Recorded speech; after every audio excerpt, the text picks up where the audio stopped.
Okay, I've decided to make another top 9 list of my favorite worst movies of all time, like bad movies. Listen, guys, I love classics. I watch all the classics, man. I do. But at the same time, I like really bad movies too. So I'm not a cinema snob. I'm not like, French Connection is Transformers. This, man, I'll watch it all. I really will. I will watch everything. I'm not a very big fan of Disney movies. These little kids like trolls, or I don't know, just like those DreamWorks cartoons. I'm not really in it. Like children's animation or children's cartoons don't really entertain me. Like their fart humor and someone always gets kicked in the nuts and he goes cross-eyed, and that just doesn't really work for me. But anyway, here are my top ones for bad movies. These aren't really in any kind of order though. Now, let me say this too. There are movies that are bad that I hate too, like The Amazing Spider-Man and Sam Raimi's Spider-Man 3. Those movies were just terrible, and I felt dumber when I saw it. Like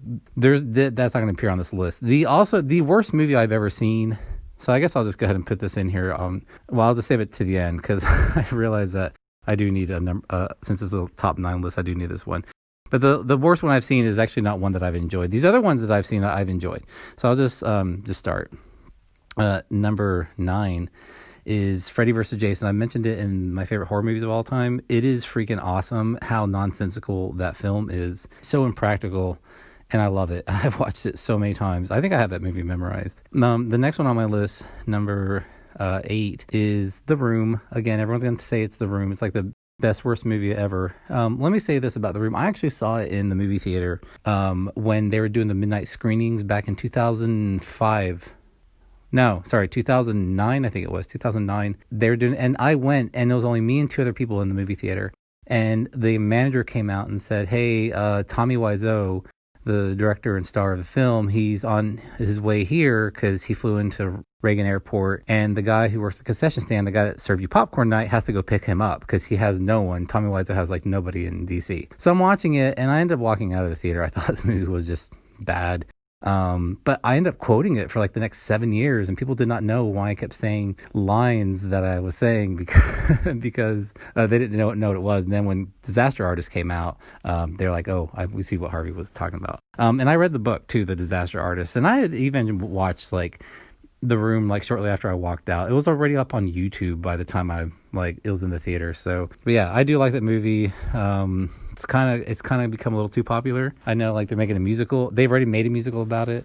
Yeah, moving on. Number 7, Birdemic.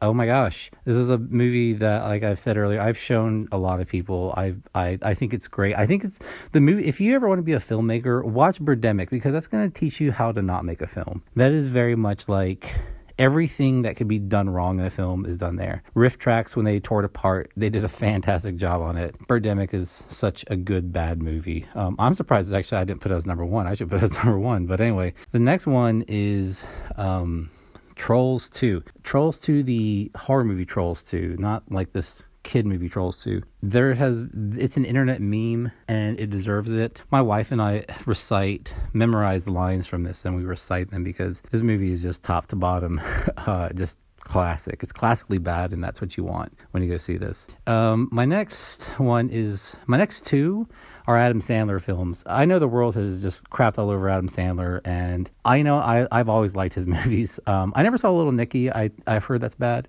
But I like Adam Sandler films because I go in there expecting to see what I see, and I'm happy when I see it, And when he did Uncut Gems, I was happy for him, like, good job, and Spanglish and all these serious roles, cool, and Click, But his other movies, man, when they're bad, I love it. Like Jack and Jill, I saw that in the theater on Thanksgiving Eve or night and thought it was just awesome. But that's not on my list. The Ridiculous 7, I watch that movie a lot, and I make other people watch that movie because I think it is superb in so many elements. It's just done so right. The next one, number 4, is Don't Mess with the Zohan.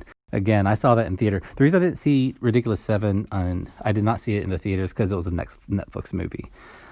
Almost all these other movies I'm telling you, I have seen in the theater. So, Don't Mess with the Zohan. I went and saw that with my mother, and gosh, we laughed. We laughed a lot because that movie is great. Number 3, Love Guru. Everyone hates this movie. I loved this movie. And everyone hated it because it was bad. I loved it because it was bad. I didn't love it because it was a good movie. I loved it because it was bad. Love Guru is a bad film. Even when I go back and watch it, I cringe, but I kind of cringe for the right reasons. I don't think that makes sense, but I do think it's a bad movie, but I do like it too. Okay.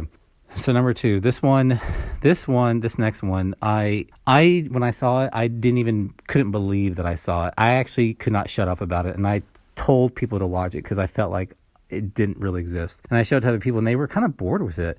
Let me say this about this before I tell you what this movie is. In the 60s and 70s, they were making a lot of Hollywood musicals. Barbra Streisand made a lot of them. They were just very popular to do. And then this movie came out in 1980, and it was so bad that it killed the Hollywood musical, and they did not make any more musicals in the 80s except for Little Shop, or in the 90s for that matter. And then it wasn't until Moulin Rouge that brought life back into the Hollywood musical. And it's been going strong until Cats. Cats might have killed the Hollywood musical again, but this one is Can't Stop the Music. Now, it's a Village People biopic starring the actual Village People. And it is not at all true about the biopic. It's just very loosely based off the Village People. I saw this in high school, parts of it. Then I saw it as an adult just like 2 years ago, and I could not stop watching it. I watched it. I think I watched it like 4 times in one day. I was just like, what is this for real? Let me watch it again. There's some scenes in there that are so stupid, like the lasagna and contact scene. I don't know why that's in there. The old woman mugging the guy with the gun. Why it's in there. Bruce Jenner, it's his acting debut, if that says anything about it. Steve Guttenberg is the lead. And so, there's some woman there, Valerie something. I think she was in Superman. She kind of annoyed me, but anyway, this movie's PG, and it's a musical, and it's all Village People songs, but not like the popular ones. It's not like Macho Man and Go West. It's like Milkshake is in there. And the song Can't Stop the Music. Apparently this movie was so bad. This is how bad this movie was. The guy that started the Razzie Awards in 1980 started it because he saw the movie Can't Stop the Music. He saw the movie Can't Stop the Music and said, I need to come up with an awards ceremony to give this an award for the worst movie ever. So Can't Stop the Music was the first movie to win like all the Razzies that year. I think Xanadu was up against it. But Can't Stop the Music is really a terrible. If you really want a gem of a bad movie to watch, there, have at it. That's it. All right. So, and then this one is not one that I recommend, and it's not one that I liked, but I'm just going to put it as number 1 that I was mentioning earlier, because it is the worst movie I've ever seen, and it's worse than The Amazing Spider-Man and Spider-Man 3. It's so bad. And I saw it on an airplane, actually. It was the woman sitting next to me. You know those like screens they have in the back of the head seats? The seat in front of you, everyone has their own. She was watching 2001, and I kind of had to like look over at her screen, even though I couldn't hear what she was listening to, just because this movie was so bad. I had to like just watch 2001 instead. And let me say this too. I saw the 2002 version that Disney did, and I've read the book by Madeline Ingalls several times because I love the book. Actually, I read all her books because I bunch of like this one. I like The Wind in the Door or something like that. I can't remember what it was called. Anyway, A Wrinkle in Time. God, that movie crushed my soul and killed me. A little bit of me died inside after I saw it. It was so bad. I've even seen the movie Master of Disguise with Dana Carvey, and you know, that movie's bad, but I liked it. It made me laugh. Wrinkle in Time, I didn't laugh. I rolled my eyes a lot. It was I don't even want to talk about the things that are bad with this movie. Just don't watch it. And if you've seen it, you'll know what's wrong with it. Mindy Kaling's character, the whole like racial thing they did with it, I can't do it.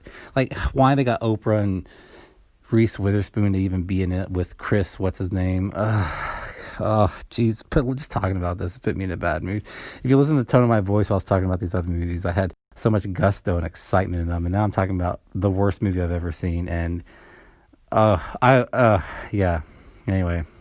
That's the worst movie. Please let me know the movies you thought were bad. Or actually, I'm curious if anyone else Can't Stop the Music, or if they liked Don't Mess with Zohan, or any of those. Let me know what your thoughts are on regarding these other ones. And yeah, please share. Do not hold back.